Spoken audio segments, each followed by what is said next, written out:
Bom, gente, voltamos aqui com a Mari Fontes e agora a gente vai falar de futebol feminino.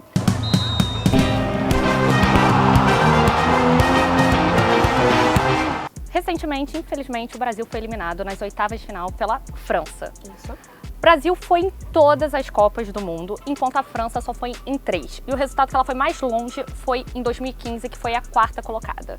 Só que recentemente a França ela teve um processo todo de reestruturação. Ela deu apoio à categoria de base, investiu no campeonato nacional. E embora os Estados Unidos esteja no ranking como número 1 da FIFA em se tratando de futebol feminino, a França mostrou a um curto prazo um resultado absurdo. E antes de começar a Copa do Mundo já era considerada uma das grandes favoritas, confirmou o favoritismo. E aí o Brasil agora ele tem todo um processo. É o primeiro ano que o Brasil está tendo campeonato sub-18, agora a CBF e a CONMEBOL obrigaram que todos os times tenham sim a equipe feminina. Mas ainda falta muito. Você acha que a França é um modelo que o Brasil deva copiar? Eu acho que quando a gente fala de seleção, o resultado realmente é... A gente está falando de ontem, né? Mas quando a gente fala de ligas nacionais, a França está muito à frente há muito tempo. Aliás, não só nacionais, né? O Lyon, o time do Lyon feminino, é campeão da Liga dos Campeões aí. 4 vezes seguidas, né? 300 anos. Então, não só em ligas nacionais. O Real Madrid feminino... Nossa, ele tá montando um timaço, um galáctico feminino, né? Então, acho que quando a gente fala de seleção, talvez sim, mas de ligas nacionais e competições de alto nível, né, continentais, a França já tá bem acostumada. Acho que isso aí era... E joga em casa, né? Uma Copa tá sendo na França, então era a seleção da casa, muita expectativa. Mas eu fiquei bastante feliz, não pelo resultado, porque eu acho que nem a pessoa mais otimista imaginava um título, ou que a seleção fosse muito mais longe do que oitavas, mas muito feliz com a aceitação, com a repercussão positiva, sabe? De ver como o público consumiu. Óbvio, a gente tá falando de Copa do Mundo, né? Eu não sei como vai ser o comportamento falando de um campeonato feminino de clubes, mas a Copa Feminina, acho que foi um bom termômetro. Eu fiquei bastante feliz, muito mais pela repercussão e pela aceitação do que, de fato, pelo resultado que eu tinha muita expectativa. Né? Mas mesmo assim, mesmo sem expectativa, os bares estavam lotados nesse último jogo, a galera vibrando com o Brasil, gol como se estivesse assistindo o campeonato masculino. Eu acho que mais até. Eu vi a galera vibrando mais. A galera comprou a briga nessa Copa do Mundo. A ideia, claro, porque eu vi mais as pessoas, foi engraçado isso, porque o Brasil tomou aquele gol na prorrogação, mas durante o jogo a gente viu um 5-0, né? 5-0 contra o Peru, né? Eu vi as pessoas muito mais engajadas, muito mais envolvidas pelo futebol feminino, por aquele jogo das oitavas, do que nesse contra o Peru masculino. Estava total. E outra coisa que chamou atenção também nesse time da França, né, é que eles têm uma técnica mulher de Acre que tem, assim, um apoio do time e o apoio público. Deixam a mulher que está há 2 anos meter bala no projeto dela, enquanto o Brasil precisa de não só uma renovação no time, como na comissão técnica também, que a gente, embora a gente esteja falando de futebol feminino, a gente tem ainda muitos homens ali, não tem uma renovação de... É que eu acho que a gente ainda tá muito engatinhando, muito, culturalmente, sabe? E eu não tô falando que não existe machismo fora ou na Europa, que a gente ainda vive muito os reflexos disso, sabe? Desse comportamento enraizado, de achar que tem que ter um homem na liderança. E se você for olhar currículo, é o Vadão, cara. Se fosse eu, assim, não achei bacana a troca, até hoje eu não entendi direito o que aconteceu com a Emily ali, mas se a gente fosse trocar por um cara que é conhecido, ou não que ele não seja respeitado, né, mas que tem um currículo respeitável, mas não é o caso dele, sabe? Então eu concordo, eu acho que seria mais legal ter uma mulher, mas acho que a gente ainda não tem essa mulher. Mas a gente tem uma diferença também, né? O Brasil, a seleção chegou com 9 amistosos sem ganhar. Quando chegou na Copa. Tanto é que abriu mão do último calendário FIFA para jogar a Copa do Mundo. Ficou lá em Portugal, fazendo mais um trabalho psicológico do que um amistoso. E aí a pergunta: será que a seleção masculina sustentaria um técnico com esses resultados? Concordo com você, acho que não.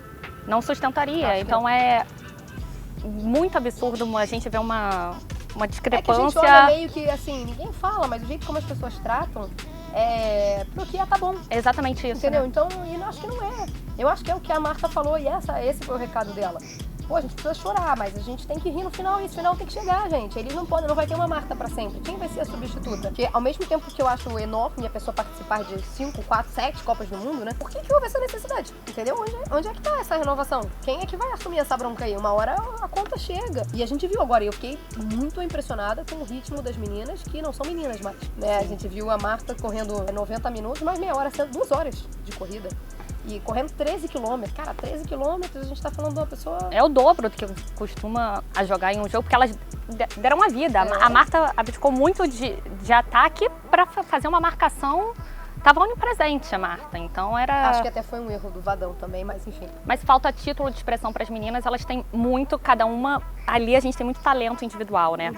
Marta, maior goleadora das Copas, conseguiu em 5 edições. Formiga, 7 edições de Copa do Mundo, jogou todas, né? Que a primeira foi há 28 anos atrás. Cris também tá quase alcançando a marca do Pelé, então a gente não tá falando de qualquer pessoa. Só que assim, a gente tem um erro muito grave. O futebol feminino, no Brasil, ele começou de cima para baixo. A gente não tem a categoria de base. Então agora, a primeira vez que a gente está tendo um sub-18 e muitas dessas meninas, elas vão para a seleção sem nem antes ter passado, sem experiência nenhuma. Então, é uma cadeia de erros, uma sucessão, mas onde é que você acha que está onde que começa tudo, sabe? Eu acho que você respondeu, eu acho que precisa ser feito um trabalho de base, eu acho que a gente precisa olhar o futebol feminino com um olhar um pouco mais profissional, precisa derrubar isso do pra quem tá bom, que é sim como é visto, entendeu? Escolhe um técnico que nem de longe era o melhor, que nem de longe era o mais bem preparado e aceita. Óbvio, a gente não tá falando da seleção masculina que reúne os melhores. Não, embora a gente tenha excelentes peças também. Mas são jogadoras mais velhas, são jogadoras que já sentem. E são jogadoras, você pode botar uma nova no lugar. Quem? Justamente por isso, né, as mulheres têm esse problema, essa disparidade, que não é um problema só no Brasil, como é um problema global, a diferença salarial. E a argumentação que a gente mais escuta é que não tem mercado para isso. Então, mas eu sinto muita falta de uma voz assim, por exemplo, a Ada, se não, a seleção dinamarquesa. A Marta jogando com a chuteira. 18, a Marta jogando com a chuteira do gol, e 18 jogadoras da seleção americana que estão disputando a Copa, estão processando a federação. Então, assim, você vê respostas, você vê posicionamentos mais firmes em outras equipes, entendeu? Isso eu acho que falta, mas acho que falta na nossa cultura. Então, mas é justamente isso. A gente falar para as meninas, assim, da nossa seleção, olha, faça como a Marta, não aceite patrocínio, é meio complicado se tratando de um atleta de alto rendimento que precisa, assim, de um patrocínio. Mas até que ponto só a Marta fazer esse barulho vai retardar o resultado que todas desejam? Porque da nossa seleção, 14 tem patrocínio de grandes marcas, então é meio complicado, né? Então, a gente até falou sobre isso em um Segue Baile recente, sobre como o futebol feminino, sob esses aspectos, infelizmente está muito mais presente na nossa sociedade do que o masculino. A gente tem uma diferença, a gente aqui no Brasil, segundo o IBGE, ainda tem uma diferença salarial de cargos equivalentes, né? Entre homens e mulheres de até 25%. E quando a gente vai reclamar isso? Entendeu? Então não adianta a cada 4 anos eu falar, mas o Neymar ganha 396 milhões e a Marta ganha 1,5 milhão. Não, e no Segue o Baile você comentou sobre o salário da Ada, né, com o do Neymar, e é muito pior, porque... O da Marta com o Neymar, o da Marta, não, mas juntando aqui, se você somar os 5 maiores salários do feminino, não dão o 5º maior salário, que é do Bale. Então, assim, é 1% do Bale, é muito absurdo, é muito pior do que... O da Marta com o Neymar é essa relação, menos de 1%. Então, mas somar 5 salários e ser comparada ao 5º do masculino... Eu entendo que tem a diferença de mídia, realmente o futebol masculino tem muito mais visibilidade, eu entendo, mas a gente olhar para a nossa sociedade, infelizmente, hoje, se a gente der as mesmas condições de mídia, visibilidade, as mulheres continuam ganhando. São muitas polêmicas, né, que o futebol feminino enfrenta. É VAR, é salário, mas uma que está, assim, sendo na Copa é principalmente o tamanho do gol, porque as goleiras estão sendo o grande destaque dessa Copa do Mundo. E aí as pessoas muitas falam, o tamanho do gol tinha que ser diferente e tal. E uma grande comparação é com o vôlei masculino e feminino, que a rede é 19 centímetros menor da do feminina. Quanto que você acha que essa polêmica tem que existir no futebol? Porque... Não, eu acho que é engraçado, né? Porque isso eu acho, pra mim, é mais uma daquelas lendas que a gente cria. Tipo assim, eu não vejo futebol feminino porque é lento, eu não vejo futebol feminino porque não tem emoção. Cara, você não vê porque você é preconceituoso, você não tá aceitando ver uma mulher jogando bola. Ponto. Porque quando você olha pra uma goleira, como já aconteceu, você pergunta pra uma goleira, você acha que o gol tinha que ser menor? E ela fala, não. A Aline, goleira reserva da seleção, tem 1,63 m e diz que não, porque isso é treino, né? Acabou a discussão. Quando você tem uma pessoa... É porque é muito engraçado isso, né? A gente vê isso em todos os setores. E por isso a gente fez esse paralelo do futebol feminino com a sociedade. Como as pessoas que não vivem aquele problema têm a solução. É só você ouvir quem vive. Eu duvido que a goleira queira... E não precisa nem ouvir, basta ver.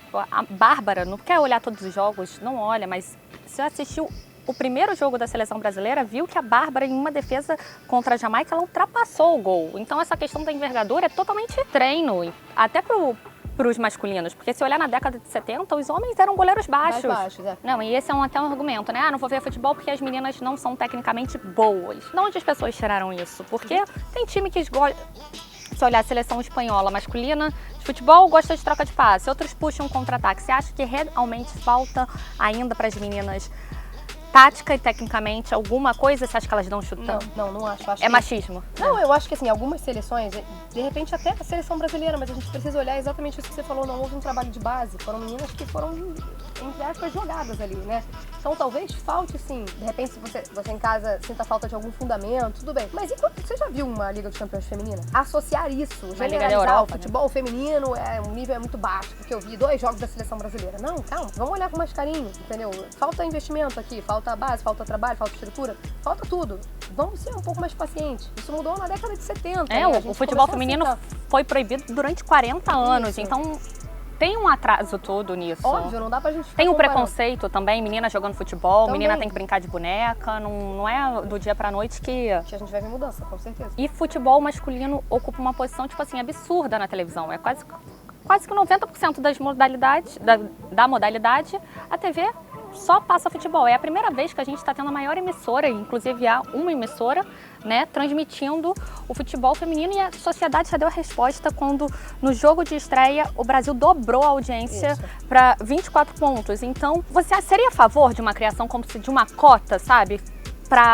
Entre os esportes, Sou super a favor, mas eu acho que, assim, sou super entusiasta do futebol feminino. Aliás, sou super entusiasta de ver mulher atuando onde quiser. Mas a gente precisa lembrar que isso foi o resultado de uma Copa do Mundo. Então a gente precisa testar. A Band está transmitindo o Campeonato Brasileiro. Eu não conheço os números da Band, mas o feminino. Mas eu tenho essa curiosidade. Qual é o resultado que a Band tem transmitindo? Tem jogos, tipo o jogo do Santos, eu sei que tem muito apelo, né? O time do Santos é muito forte, sei que tem muito apelo, o time feminino. Mas qual é a média, entende? Porque isso também precisa ser avaliado, né? A gente está falando de uma Copa do Mundo. Claro que tem mais apelo, claro que tem mais brilho uma competição dessa do que uma Liga Nacional. Independente de quem ganhe essa Copa do Mundo, qual é o legado que você acha que fica? Eu acho que a gente chamou atenção o fato de a mulher pode estar onde ela quiser, inclusive ela pode estar jogando bola. A gente viu pessoas, a gente viu mulheres, a gente viu a Ana Thaís comentando, a gente viu a Nádia, a gente viu a Milene Domingos comentando, e indo muito bem. A gente começa a desmistificar algumas coisas, entendeu? Por que a mulher não pode estar ali? Se a mulher já pode comentar, se a mulher, a gente já tem a Isabelle que narra muito bem em Minas. Então, se a mulher tá narrando, se a mulher tá comentando, se a mulher tá produzindo, por que ela não pode estar jogando bola? Então, acho que esse é o recado, aceitem. Se a mulher quiser, ela pode. E você tem todo o direito de não gostar ou não ver, mas você tem o dever de respeitar, antes de tudo. Acho que esse é o legal. Olha, ela terminou bonito, hein? Que nem a Marta terminou. Agora tá rindo no final. Eu sou apaixonada pela Marta. Sou muito fã da Tamires também. A Tamires viveu uma história muito difícil, principalmente depois que teve filho. E eu sei o quanto o mercado é cruel com a mãe que volta a trabalhar. A goleira da Argentina também, né? A Vanina Correia teve gêmeos e ficou 6 anos parada. Porque a gente não vê isso no futebol masculino. Quanto que um homem vai se ausentar porque teve filho? Não. Então Pelo contrário, vira notícia quando o homem... Eu lembro que o Jefferson, quando estava com a seleção, pediu dispensa para ver o filho e virou notícia. Ah, vai ver o filho nascer. Que bonitinho, né? Fazer essa a comemoração. A mãe também tá vendo o filho nascer, gente. Isso aí, mãe, não é notícia. Então, assim, vamos tratar de forma mais natural. Vamos olhar pra mãe como a gente olha pro pai. Vamos cobrar da mãe o que a gente cobra do pai. Eu acho que isso vale para todos os mercados e, infelizmente, ainda está muito enraizado, e que bom que o futebol feminino chamou atenção para isso. Que bom que a gente tem a Tamires, que bom que a gente tem a Marta para convocar novas Martas, e tomara que a gente veja nascendo aí em breve algumas. Bom, então é isso. Acompanhe mais o futebol feminino. A gente precisa, as mulheres aqui que estão com canais independentes, precisam da sua força. Imagina essas meninas que estão, né, jogando bola, que não é fácil. Também todo mundo tem direito a ter uma família, né? E imagina ter que abrir mão de um sonho para ter outro. Não existe isso. Não são coisas, então isso não é compatível. Bom, gente, então é isso. Esse foi o nosso quadro Papo Profissa com a Mari Fontes. Obrigada, curte, dá seu like, compartilha e até a próxima. Beijo! Tchau, tchau.